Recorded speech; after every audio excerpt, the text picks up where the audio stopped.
Here's another example of attacking play for white in the open Sicilian, in this time in the Paulsen system.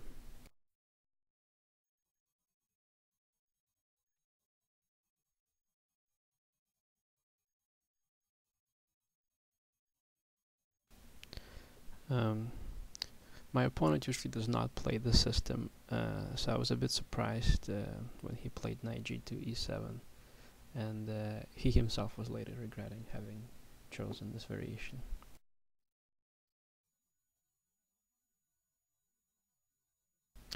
Usually in this variation, black takes on d4 and then plays knight g2 c6.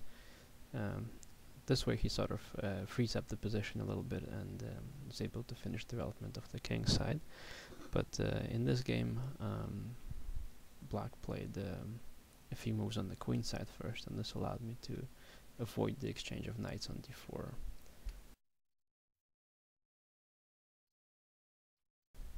Initially I wasn't exactly sure what to play here, but then I realized that since black delayed the development of his king side, it's only logical for me to try to open up the f file with possibly something like f5.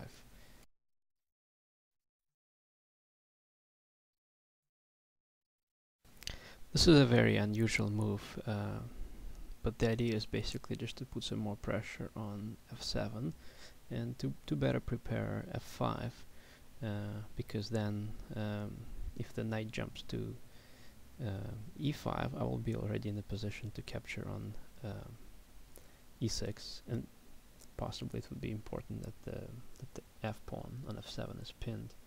It would be harder for black to recapture on e6. Here black's position is already difficult because his king is still stuck in the center, and I'm already prepared to push pawns on in the center and on the king side. Here was probably better for me to first exchange on a5 and only then to play f5, but I thought that I should just keep it simple and play f5 right away.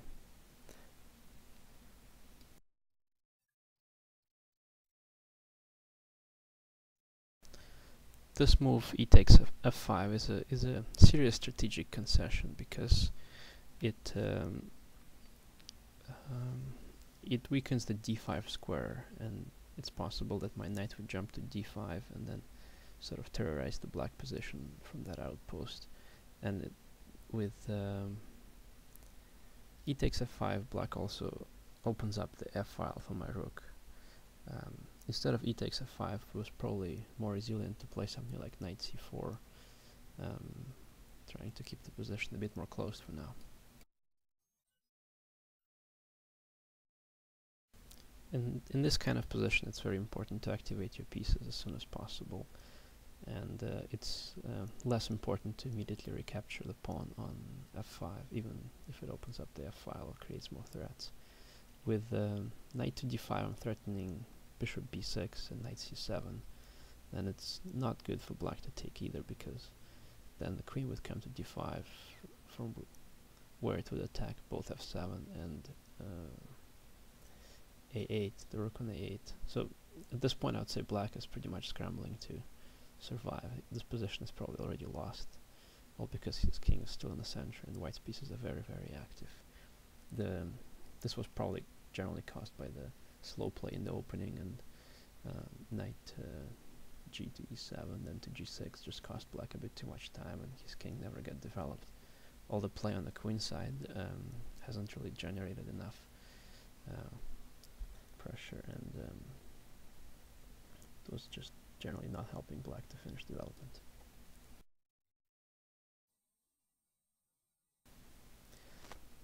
Rook f5 was a strong move because it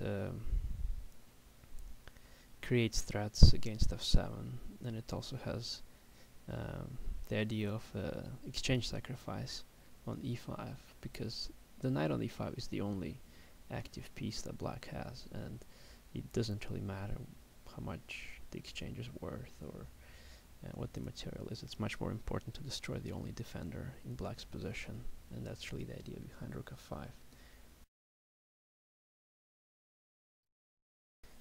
With bishop e7, black overlooked a tactical trick that allowed me to win a piece pretty much right away. It was possibly more resilient to play queen d8 first, but black's position is still very, very troubled, because his king is still in the center, the queen is getting attacked by my pieces, and generally black has a lot of weaknesses on the open files and diagonals. Once I played knight e7, my opponent realized that if he does take with the king on e7, then follows rook e5 and d takes e5, bishop c5, and his king is going to be checkmated probably after further sacrifices on f7, and so on. So he thought for a while, realized that he cannot capture back on e7, and pretty much just decided to play on a piece down, and the game lasted a lot more moves, but he never really had the chance of saving the game.